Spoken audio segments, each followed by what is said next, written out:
Alright, so isang magandang araw ulit sa ating lahat, ano? Meron na naman na tayong i-share na gamit sa pang DIY. Ayan. So, eto siya. Ginagamit natin sa pang-inflate or paglagay ng hangin sa ating mga gulong. So, hindi na to yung old school na floor pump o hand pump. Ito, electronic na siya. So, napakadali lang gamitin. So, eto yung ating product. Ayan. Medyo matagal na rin ito. Matagal ko na rin nagamit. And sulit naman.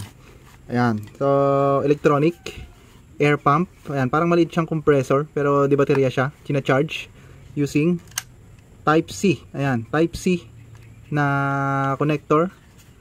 Then eto, meron siyang plus, minus, ilaw, tapos balik.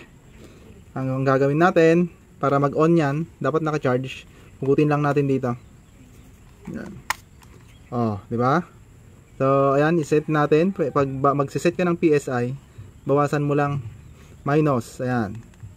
Set natin sa likod, 33. Oh. Kung magdadagdag ka, plus. Kung magbabawas ka, minus. Yung PSI, makikita nyo, meron siyang bar ng battery. So, dyan yung makikita kung naka-charge ng maayos. So, subukan natin. Ayan, ang brand pala nito, Xiaomi. Ayan, Xiaomi. Yes, Xiaomi. Yung cellphone, yung brand ng Chinese cellphone. Ito. Ayan. Ang kagandahan nito, malalaman mo kung ilan ang PSI ng gulong. Ayan. So, nasa 28 itong ating likod. So, para sa akin, malambot yon. Ang 28 kasi para sa harap yan. So, iset natin 33. Ayan. Paano ba natin i-inflate ito? Pindutin lang natin yung isa pang bilog dito sa gitna. Medyo may kaingayan lang. Medyo maingay. Ayan. Tingnan nyo. Gumagana. Ayan, pag na-meet na niya yung sinet nyo na PSI, mag-i-stop na yan. Okay?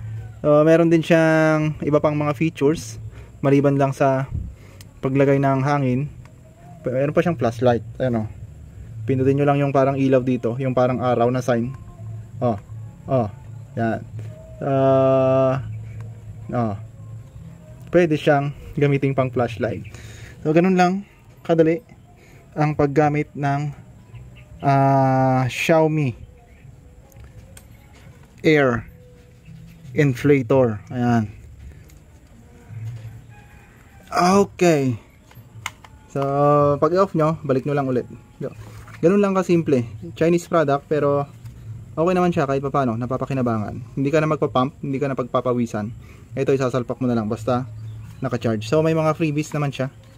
Iba pang mga mount nandito.